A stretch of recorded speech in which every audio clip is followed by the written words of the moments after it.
malam Sobat Saber. Alhamdulillah malam hari ini sungguh luar biasa karena Kampung Saber kedatangan tamu beliau tokoh-tokoh luar biasa di bidang pemilu. Satu Pak Dr. Andes Bambang Arintoko. Selamat malam Pak Bambang. Malam. Juga saya sebutnya Mas saja. Siap. Mas Khairul Umam. Siap. SPD. Pak Bambang ini Ketua Bawaslu Kota Blitar dan Mas Khairul Umam ini adalah Ketua KPU Kota Blitar. Jadi luar biasa. Kampung Saber yang hanya kampung didatangi tokoh-tokoh yang luar biasa. Dan kami akan banyak yang pengen kami tanyakan terkait dua lembaga ini karena masa-masa sekarang kan masa-masa yang sudah mendekati di 2024 itu kan mestinya mudah-mudahan tidak tegang suasana politik di Kota Blitar kan Gak gitu. tegang tapi anget lah. Sehingga untuk malam ini kita coba untuk sharing-sharing Pak Bambang Siap, dan Mas siap, Khairul Umam. Namun sebelumnya mungkin saya akan sedikit menyampaikan dulu profil beliau. Setahu saya kan gitu. Setahu saya kalau Pak Bambang Arintoko ini sebelum di Bawaslu Kota Blitar ada di Panwascam Sanan Wetan Pak Bambang ya. Betul, 2010, 2013 dan 2014 kan ngeten. Kalau Mas Khairul Umam ini tokoh muda Pak Bambang kelihatannya ini karena organisasi kepemudaan banyak diikuti oleh beliau. Jadi ketua, sekretaris dan lain sebagainya. Dan setahu saya, ini masih setahu saya, mungkin nanti bisa ditambahi Mas Khairul Umam. Terakhir sebelum di KPU beliau adalah pimpinan daerah Muhammadiyah Kota Blitar. Itu kalau nggak salah kan gitu. Bukan pimpinan tapi salah satu majelis lah. Oh ya. Majelis di sana nggih. Jadi memang dari unsur pembantu pimpinan. Siap. Jadi memang pengalaman berorganisasi yang luar biasa dari beliau berdua, mantap sehingga tidak istilahnya ya sangat-sangat layak sekali untuk berposisi di posisi yang sekarang. Mun akhirnya ngapunten ke Pak Bambang dulu. Nggih. Gedirunge nek ora sing sepuh dhisik kan. Yang senior dulu. Ya, yang senior dulu. Pak Bambang, sebenarnya kan Bawaslu atau badan pengawas pemilu nih Pak Bambang ya. Itu kalau dulu-dulu kan memang belum sempat muncul. Betul. Badan itu. Ya. Dan setahu kami dulu ada Panwaslu ya kalau nggak salah, terus Panwaslu dan lain sebagainya. Untuk menjadi Bawaslu itu mulai tahun berapa Pak Bambang itu? Jadi begini, kalau untuk Panwas ini sebetulnya dulunya ketika mau membentuk Panwaslu ini kami masih nebeng ke KPU untuk rekrutmennya. Menjadi satu. Iya gitu. Ini sempat sekamar, sempat serumah berarti ya. Iya. Jadi ini pernah saya alami ketika di tahun antara 2009. Jadi seperti itu. Terus kemudian kami rekrutmennya ada di Kopanjen Kidul. Terus kemudian baru pada tahun 2018 ini menjadi badan tetap yaitu Bawaslu. Ya kalau dulunya masih ad hoc, Panwaslu ini masih ad hoc. Sekarang yang ad hoc itu Panwaslu kecamatan. Jadi bisa dikatakan sekarang antara KPU dengan Bawaslu itu menjadi sebuah lembaga yang berposisi sama sama-sama di dalam mensukseskan aktivitas pemilu di Republik ini kan mengawal itu. Ya. Terus dari Bawaslu sendiri Pak Bambang, untuk kondisi saat ini kan masyarakat kan juga semakin di dalam aktivitas pemilu, di dalam pemahaman tentang pemilu kan alhamdulillah untuk Indonesia mungkin sudah semakin baik nggih.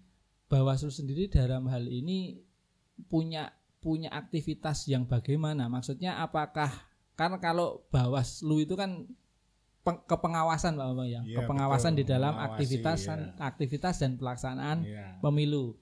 Itu lebih ke arah mana untuk kondisi sekarang? Apakah ya wis sing salahin yang di apane atau mungkin ojo sampai terjadi sesuatu kan begitu.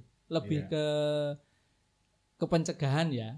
Lebih ke pencegahan. Jadi itu pencegahan yang bagaimana kan Pak? Kami awasi dulu baru nanti kemudian kami cegah. Ketika itu memang tidak bisa berarti ada penindakan di sana. Jadi di kami sendiri di Bawaslu ini ada divisi yang namanya, kalau sekarang ini pencegahan ada, terus kemudian pengawasan ini untuk semua, terus untuk yang penindakan ini ada yang namanya divisi hukum, penanganan pelanggaran, penyelesaian sengketa proses, seperti itu.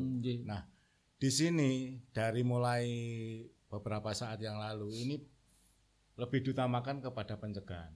Lebih pencegahan ini ya, pencegahan ini bentuknya adalah kami ketika tahapan berjalan ataupun sub tahapan berjalan, ini kami memberikan himbauan berupa surat yang isinya adalah nanti ketika ini tahapan atau sub tahapan ini berjalan, ini yang boleh dan yang tidak boleh adalah seperti ini. Gitu. Jadi itu yang pertama. Kemudian yang kedua, bahkan kami sendiri dari Bawaslu untuk Kota Blitar, ini kami juga melakukan sosialisasi, baik itu ke masyarakat, mungkin di sekolahan dan sebagainya, di pemilih pemula dan sebagainya, juga di kelompok-kelompok organisasi masyarakat itu ada. Terus kemudian kami juga sampaikan kepada ini catatan di 2019, kami sampaikan juga kepada pengurus partai tersebut untuk kalau nanti melakukan giat atau mungkin paling tidak masang APK ini, silahkan untuk datang ke Bawaslu Kota Blitar.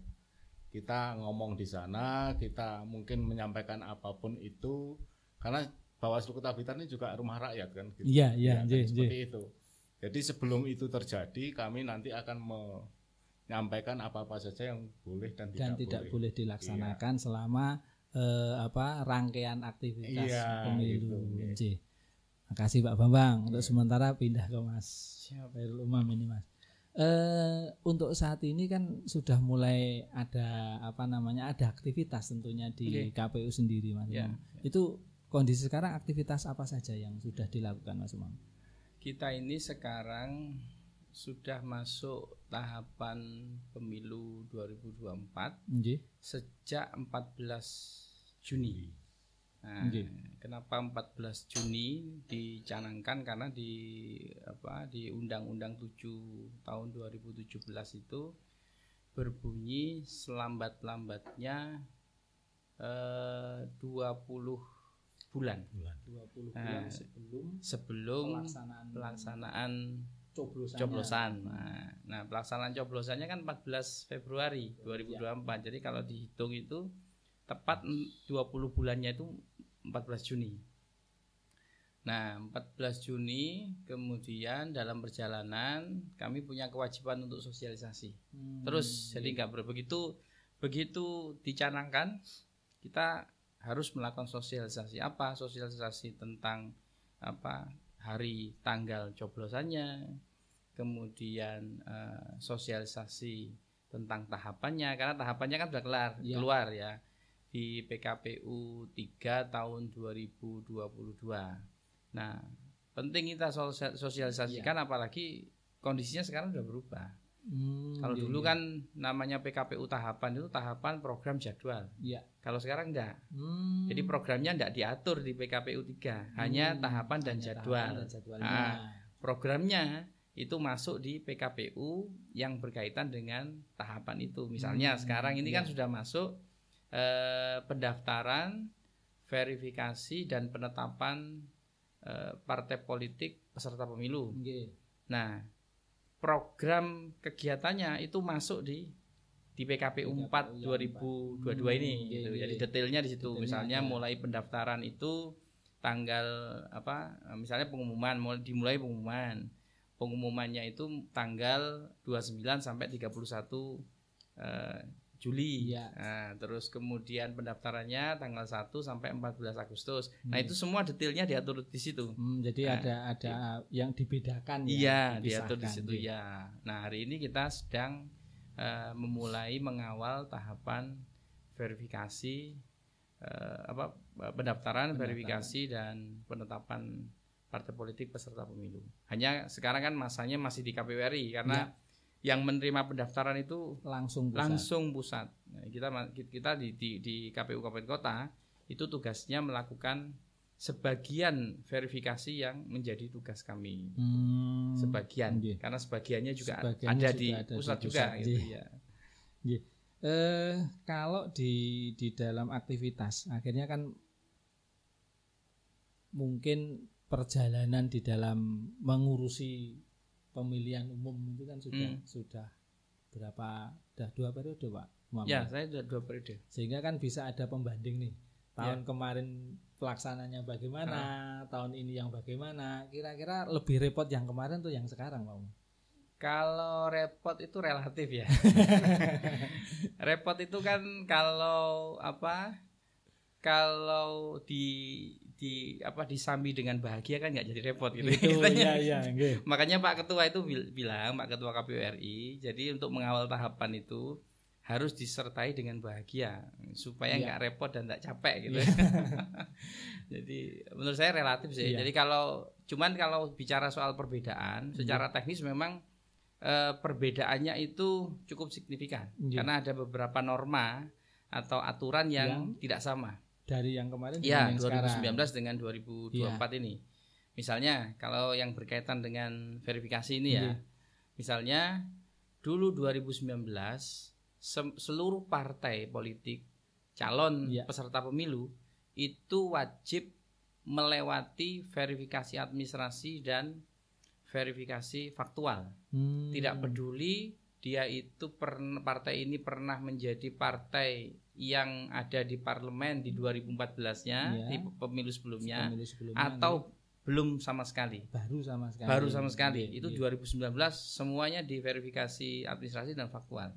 Nah, sekarang itu berbeda. Sekarang partai politik yang di pemilu sebelumnya itu melewati ambang batas atau parliamentary threshold 4%, itu tidak perlu diverifikasi faktual. Nah, jadi hanya verifikasi administrasi. Itu ada 9 partai politik yang pasti yang pasti itu sudah verifikasi, hanya verifikasi administrasi itu 9 partai politik. Nah, partai politik yang kemarin ikut kontestasi tapi tidak masuk parlemen, tidak masuk DPR RI, sama partai politik yang betul-betul baru itu harus melewati administrasi dan faktual. Ya, keanggotaan. Nah, bedanya signifikan ya. Itu. Terus kemudian prosesnya juga meskipun ini masih berlangsung ya, karena kita masih melihat kemungkinan ke depan. Kira-kira kan kita ini masih menggunakan sistem informasi yang sistem informasinya itu berbedanya juga sangat jauh dengan 2019. Penyempurnaan fiturnya itu sangat jauh berbeda. Dan dibilang lebih lengkap ini memang ya complicated lah gitu. Nah, kita masih belum tahu apakah nanti bisa berjalan seperti yang kita harapkan. Nah, tapi kalau ini berjalan seperti yang kita harapkan, semua prosesnya itu akhirnya lewat sistem informasi ini. Jadi tanpa menggunakan kertas sama sekali. Jadi benar-benar paperless. Jadi semua diselesaikan di aplikasi itu, di sistem informasi itu. Nah, itu perbedaan signifikan. Kemudian misalnya soal ini kegandaan. Jadi ganda ini pemilih anggota yang ganda itu, anggota parpol yang ganda itu juga dilakukannya juga melalui sipol. Jadi semua, kalau dulu kan masih harus turun ke lapangan, kemudian ditanya segala macam. Ini enggak. Jadi sudah cukup sudah cukup terbantu ketika ada sistem yang seperti itu. Betul, mudah-mudahan begitu. Ya, kita berharap optimis itu bisa berjalan. Nah, terus dari KPU sendiri kan sudah ada aktivitas dan juga tahapan-tahapan seperti itu, Pak Bambang. Bawaslu hadirnya di mana nih, Pak Bambang? Jadi seperti ini kemarin atau mungkin juga sebelumnya, terutama kemarin ya, hari Sabtu sama Minggu. Ini ada Zoom yang mengenai itu, arahan mengenai itu untuk mengawasi pendaftaran maupun verifikasi parpol itu. Terus kemudian ini petunjuknya atau instruksinya adalah yang pertama untuk melakukan jadwal piket 1 kali 24 jam. Enggak tidur berarti Bang.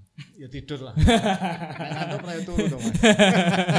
Sama berarti dengan KPU pun sekarang juga 24 jam Pak Umam ya. Rumah kita jadi 2. Ngaten nggih? Iya. Berarti kapan-kapan Kampung Cyber dolan ke sana. Oh, minimal siap. ngopi gitu. Oh, minimal siap.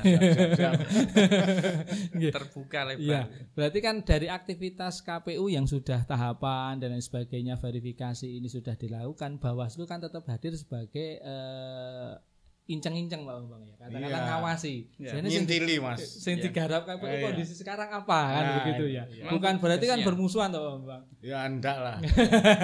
Tugasnya memang inceng. Masa saya musuhan sama Pak Umam?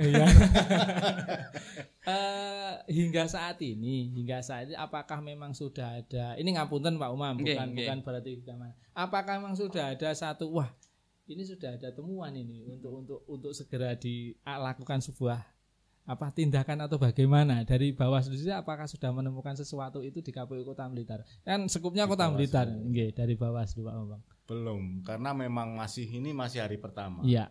Jadi kami juga selain piket itu tadi, kemudian kami tadi itu juga mengawasi mengenai pendaftarannya di KPU, karena di sana memang ada des, ya, betul Pak. Ya.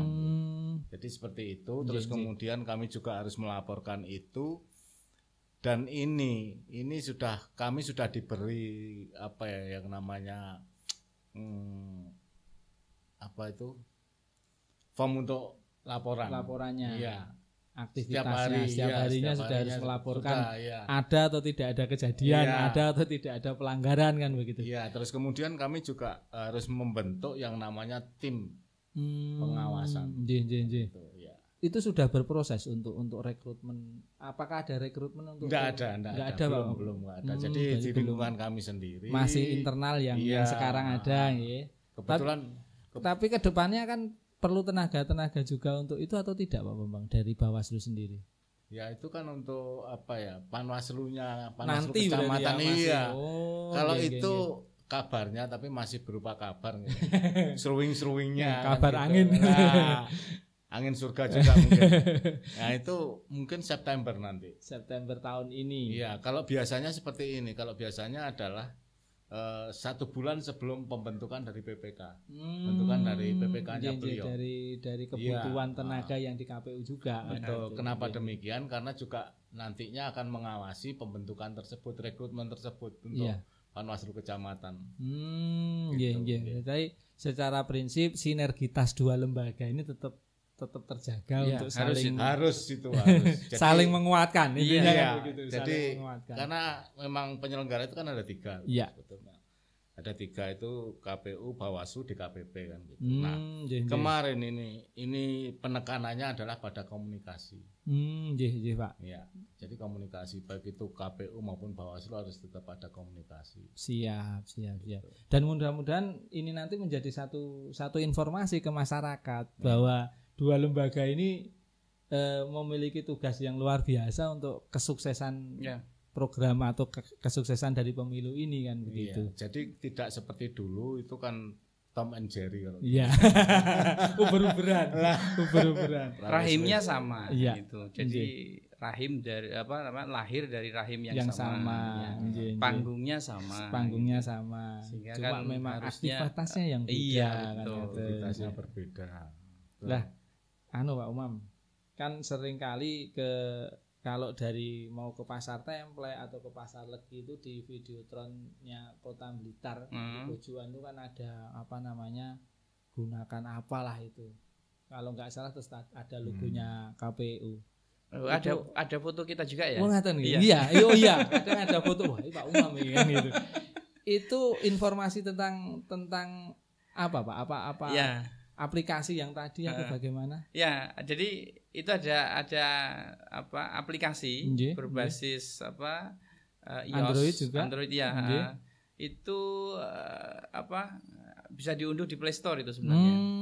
Lindungi hakmu. Jadi itu jadi itu informasi tentang apa ya?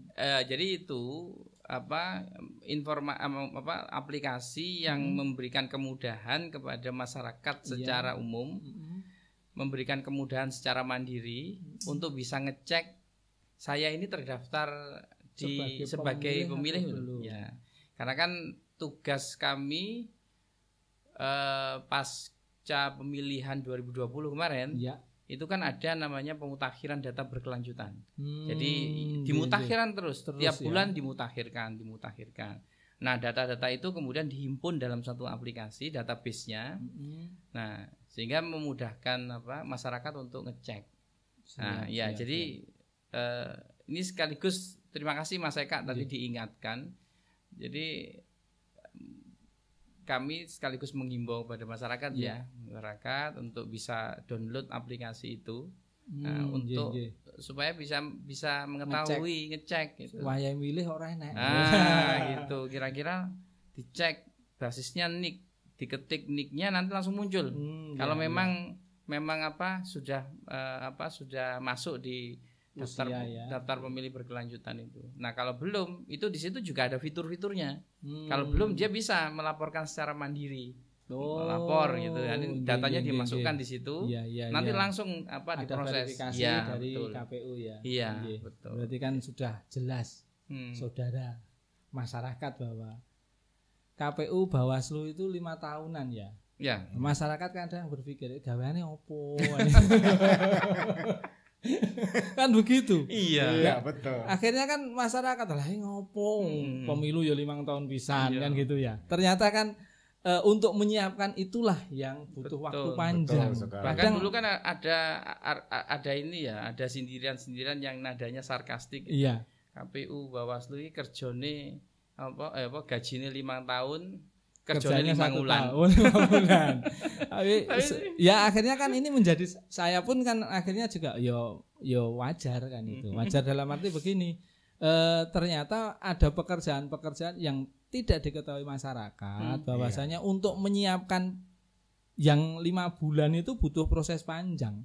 Wong 24 jam aja kurang kan gitu. Ya, betul. Yang tadi diceritakan bahwa sekarang harus piket dan itu bergilir kayak cuma 5 orang Pak ya. Bawaslu berapa anggota Pak? Kalau Kota Blitar cuma 3. 3 nggih. Ya 3 apalagi 3 tidak dibantu yang lain 24 jam kan repot. Kalau KPU kan ada 5 komisionernya. Tapi kan kita dibantu teman-teman sekretariat.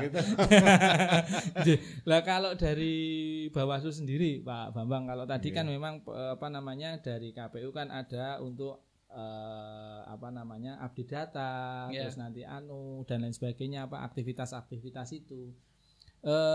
Selama ini mungkin untuk Bawaslu sendiri aktivitas dalam persiapan di dalam pemilu ini apa saja Pak Bambang? Mungkin yang pertama adalah kami juga melakukan apa yang namanya dalam hal IT ya, dalam hal IT atau informasi yang nantinya akan disampaikan kepada masyarakat ataupun yang nantinya bisa diminta oleh masyarakat, kecuali yang dikecualikan ya, informasi yang dikecualikan. Ini kami juga sudah membuat itu dengan macamnya adalah baik itu TikTok, kemudian juga Instagram terus kemudian juga kebetulan kemarin kami mendapat penghargaan mengenai PPID. Bawaslu Kota Blitar. Luar biasa. Kan, sebagai lembaga yang menuju ke informatif kan, seperti itu. Ya, itu. Tapi kemudian kami juga harus tetap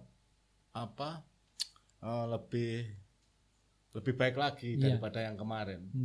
Terus kemudian kami juga melakukan persiapan itu di 2021 itu sudah mulai. Nah, berupa apa? Berupa kami diskusi terutama untuk yang divisi hukum dan sebagainya untuk membedah regulasi dan sebagainya seperti itu. Terus kemudian kami juga melakukan peningkatan kapasitas untuk SDM-nya. Dan pengalaman ini akhirnya Pak Bambang. Selama di Bawaslu dan selama pelaksanaan pemilu di Kota Blitar, apakah memang sudah pernah ada sebuah sengketa yang luar biasa atau bagaimana nih Pak Bambang untuk Kota Blitar sendiri? Kalau sengketanya ada. kemarin ketika di 2020. Nggih. Bulis sama Pak Teteng itu. Oh, di Pilwali ya. Pilwali ya, nggih. itu ada. Nah, di situ kan sebetulnya ada 3 calon ya, tapi yang mengajukan kan hanya 1. Iya. Ya, nah, di sana terkandung bahwa dari Pak Pur ataupun dari yang satunya ini, kalau dari Pak Pur ini sering ke Bawaslu untuk konsultasi, untuk koordinasi, katakanlah hal-hal yang mungkin perlu ada tindakan atau bagaimana. Ini kami tanyakan juga, ini apakah konsultasi atau bagaimana, atau laporan atau apa kan seperti itu. Ya. Atau mungkin ada masalah yang bagaimana dan seterusnya. Nah, ini kami tanyakan itu. Di Bulis pun juga kami tanyakan sama. Akan tetapi karena memang mereka atau para beliau ini memang inginnya atau maunya adalah merasa dirugikan, itu tetap mengajukan sengketa proses ya. Berarti memang pengalaman itu di Kota Blitar walaupun sekecil ini memang aura dinamika politiknya luar biasa, kan begitu. Dan ini ketika pemilihan itu yang perseorangan itu paling banyak. 3. Mungkin yang 5 itu ada, tapi mungkin di Sumatera mungkin.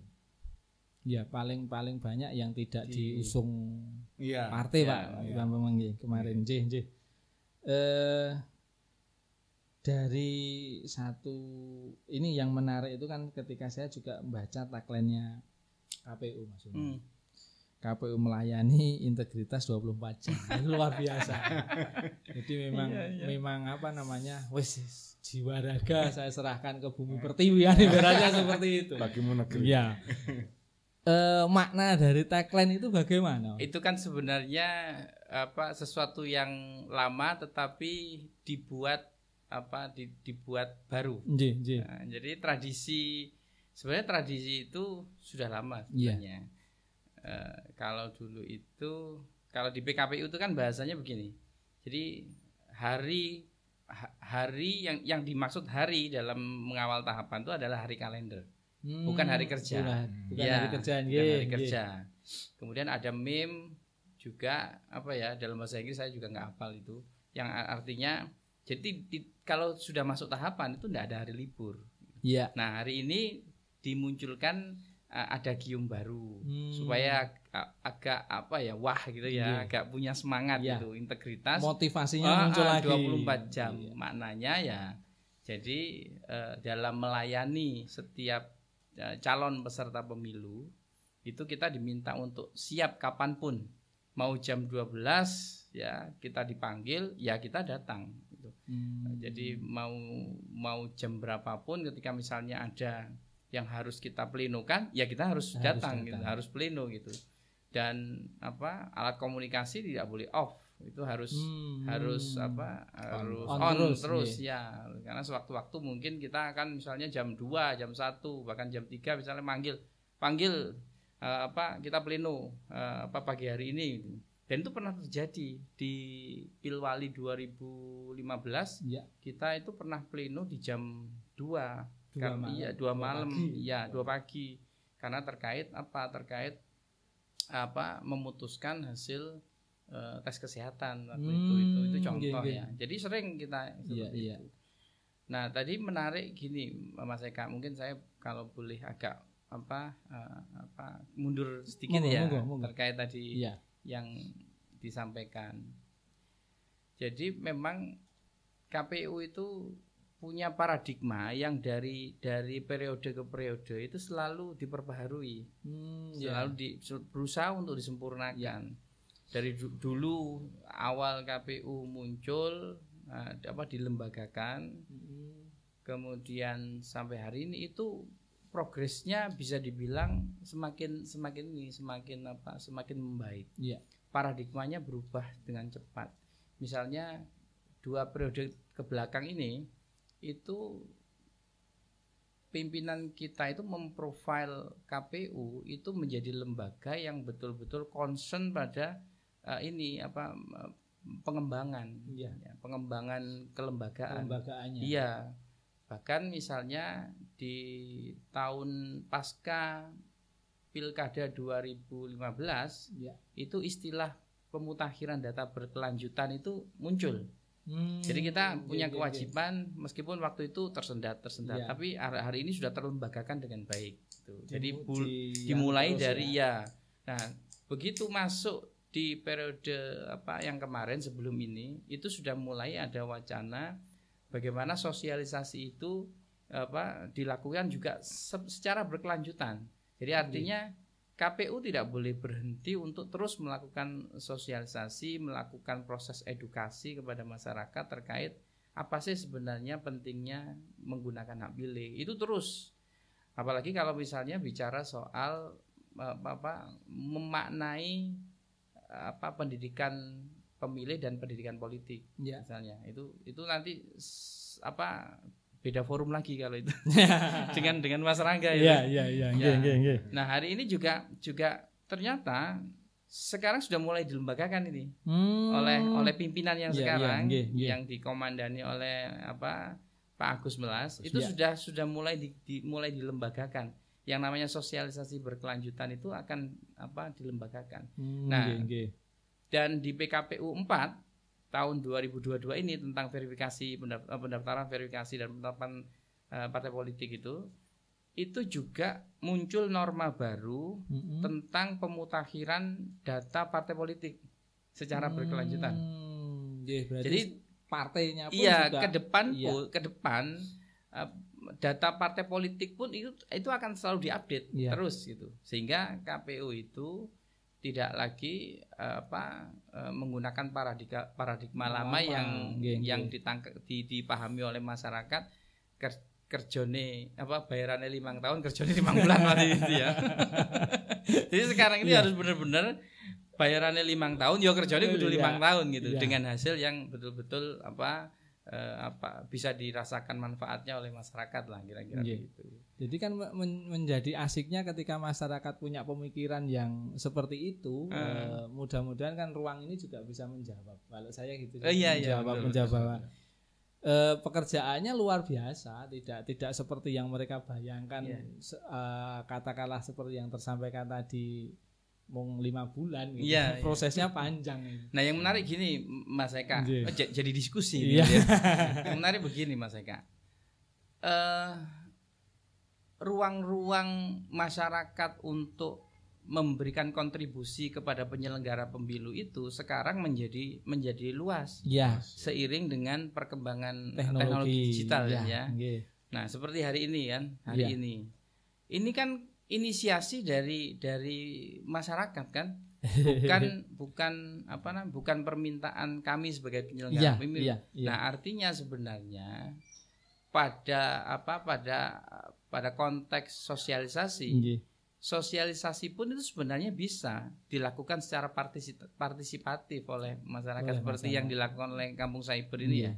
Nah, ini kan partisipasi dari Kampung Cyber untuk membantu KPU melakukan sosialisasi.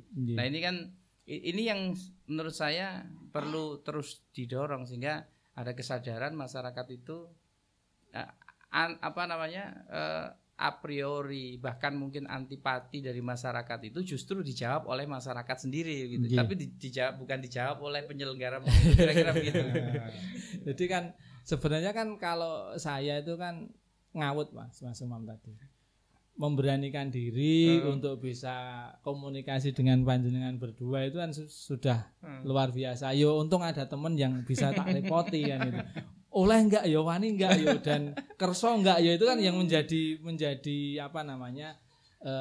poin awal di masyarakat. Ketika harus saya yakin di beberapa masyarakat juga ketika harus sowan Pak Bambang, sowan Mas Umam di kantor itu tanggapannya pasti berbeda mereka. Nah, itu dalam tanggapan berbeda. Wah, kok neng kantor beliau untuk jagungan sekedar ngopi piye yo kan gitu. Tapi ketika sudah ada ruang-ruang terbuka seperti ini, mudah-mudahan ini bisa membuka wacana masyarakat bahwasannya yuk ngopi bareng nih di sekedar jagungan tentang apa itu terbuka Pak Bambang ya mestinya. Jadi katakanlah nanti tidak hanya di ruang ini, katakanlah nanti beliau longgar Bang ngopi monggo. Itu kan itu mungkin bisa membuka masyarakat. Pripun Pak Bambang nek ngoten? Kalau di Bawaslu ya. Mohon maaf kalau untuk yang apalagi saat ini. Ini kami terutama mungkin kami dibentuk untuk antisosial Karena apa? Karena memang kami tidak akan berani tidak akan mungkin melayani kalau itu di luar, apalagi ini mungkin caleg, mungkin tokoh parpol dan sebagainya, karena memang contohnya kan sudah ada. Kan? Itu kan ketemu aja di pintu gitu akhirnya jadi rame kan. Gitu. Jadi memang ada pembeda kan begitu, akhirnya ada pembeda di dua lembaga ini. Kalau KPU adalah bagaimana melayani kita, bagaimana memunculkan partisipasi masyarakat di dalam proses pemilihan hingga pemilihan. Kalau di Bawaslu kan memang bedanya adalah beliau bergerak di bidang atau di ranah kepengawasan, ranah sehingga ruang-ruang tertentulah di Bawaslu. Tapi kalau KPU sangat terbuka Mas Umam ya. Insya Allah terbuka. Dan prinsipnya begini sebenarnya. Kalau dulu ada istilah dengan peserta pemilu itu bagaimana menjaga jarak yang sama. Jadi misalnya saya dengan partai A harus jaraknya harus sama dengan partai B dan C dan sebagainya gitu ya. Nah sekarang enggak. Sekarang itu justru bagaimana menjaga kedekatan yang sama. Jadi kalau dengan partai A ini dekat, B, C juga harus dekat.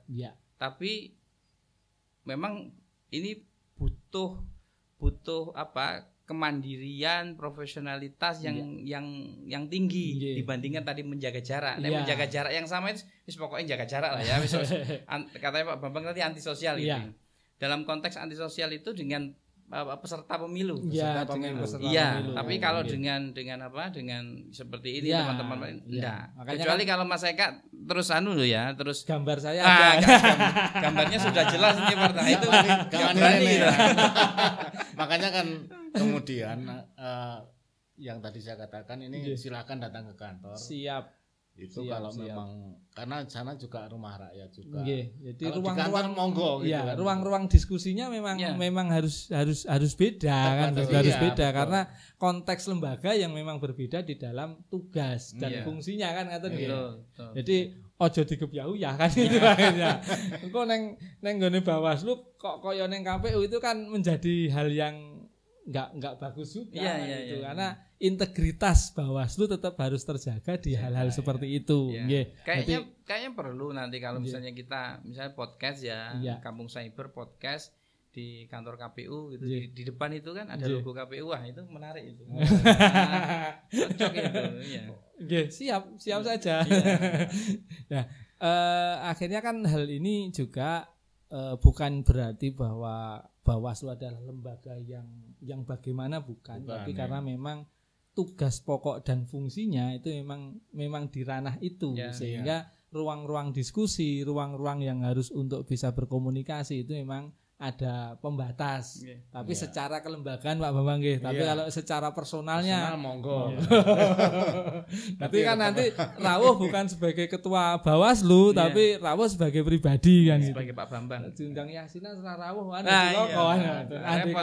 gitu. Tapi sulit juga loh Mas. Ngaten Pak nggih. Mas Eko sebagai mungkin Pak Umam sebagai ketua KPU nggih. Dan Mas Umam yang sebagai pribadi itu membedakan gimana coba? Ya sulit Pak, sulit. Gitu. Harus ada apa ya namanya? Ya kembali ke profesional tadi bahwa kita harus bisa berpikir profesional, bahwa kita juga harus berpikir bahwa ranah-ranahnya yang harus kita pahami juga. Makanya tadi tersampaikan seperti ini pun akhirnya bisa menjadi ruang berpikir masyarakat bahwasanya antara KPU dan Bawaslu itu adalah lembaga yang saling bersinergi tapi memiliki tupoksi yang berbeda sehingga cara berkomunikasi pun juga harus berbeda. Bukan berarti yang satunya harus lebih tinggi dibandingkan yang lain kan tidak. Tapi memang ruang-ruang yang harus dilakukan ini masyarakat yang perlu tahu kan. Terus Pak Bambang, ketika terjadi sesuatu di dalam aktivitas pemilu, ketika terjadi sengketa, ketika harus bagaimana akhirnya kan, tapi yang tidak kita harapkan di Blitar. dukungan dari lembaga lain, Pak. Contohnya mungkin dari keamanan, dari Polri, TNI itu di Kota Blitar bagaimana, Pak? Jadi pada saat itu saya patut untuk berterima kasih kepada Polri. Karena memang di saat ketika kami melakukan sidang untuk sengketa proses tersebut, dari Polri, dari Polres ini langsung terjun langsung ke kantor kami. Jadi di sana itu juga tanya kepada kami juga. Ini nanti yang boleh diperbolehkan masuk itu berapa orang kan seperti itu. Nah, cuman lucunya di sana ketika kemarin ini hanya sebagai cerita saja. Kami di demo, tapi yang di demo itu bukan kami sebetulnya, tapi KPU. Demonya tapi tempatnya KPU, tapi tempatnya di Bawaslu. Demo ke KPU tapi tempatnya di Bawaslu. Pindah lokasinya.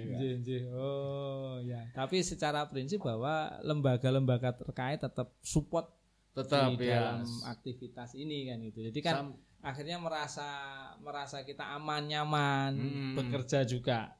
Tidak was-was kan begitu. Tidak di bawah ancaman kan Bang, itu kan yang paling penting.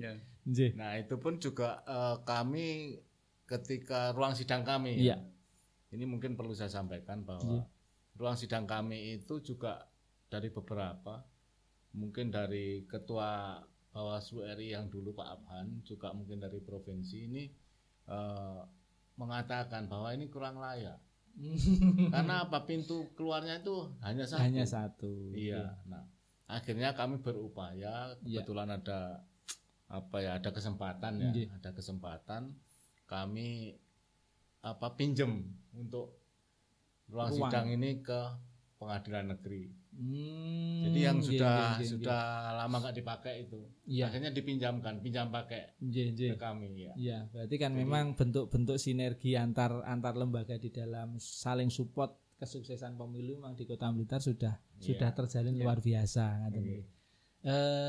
Mungkin Mas Umam, sampai saat ini partisipasi masyarakat di dalam aktivitas tahapan itu sudah sampai sejauh mana di Kota Blitar? Kalau ini partisipasi untuk mengukur partisipasi itu memang kalau diukur dalam proses tahapan itu memang agak sulit. Agak sulit. Jadi perlu harus ada semacam kalau kita biasa pretest harus ada proses survei pretest. Harus ada upaya kita untuk turun ke masyarakat untuk menyebarkan menyebarkan survei sampai berapa sih tingkat partisipasi masyarakat, atau mungkin jangankan partisipasi atau pemahaman seberapa mengerti sih masyarakat itu dengan hari tanggal pelaksanaan misalnya, itu saja dulu. Itu memang belum kita lakukan. Tetapi kalau bicara partisipasi masyarakat hasil akhirnya itu bisa kita ukur. Mengukurnya memang dari form-form yang sudah kita rekapitulasi itu kan. Nah, kalau di 2019 kalau bicara partisipasi masyarakat kita itu sangat tinggi, dan itu tertinggi sepanjang pelaksanaan pemilu.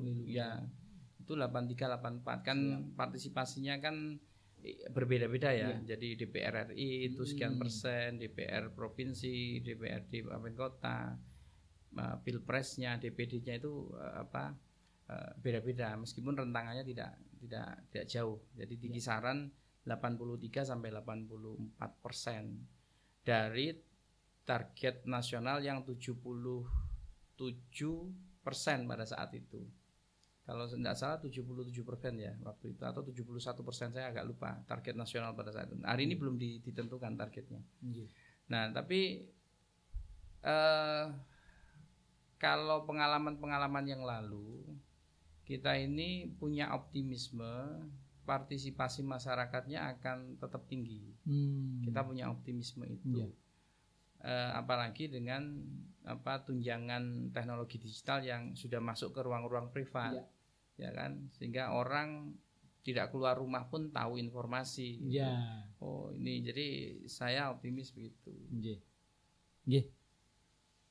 Sebenarnya masih banyak yang ingin kami tanyakan Pak Bambang dan Mas Umam. Tapi ini belum soal loh Pak Mas Eka, belum soal pemilihan kan, kita ini ada pemilu, ada pemilihan.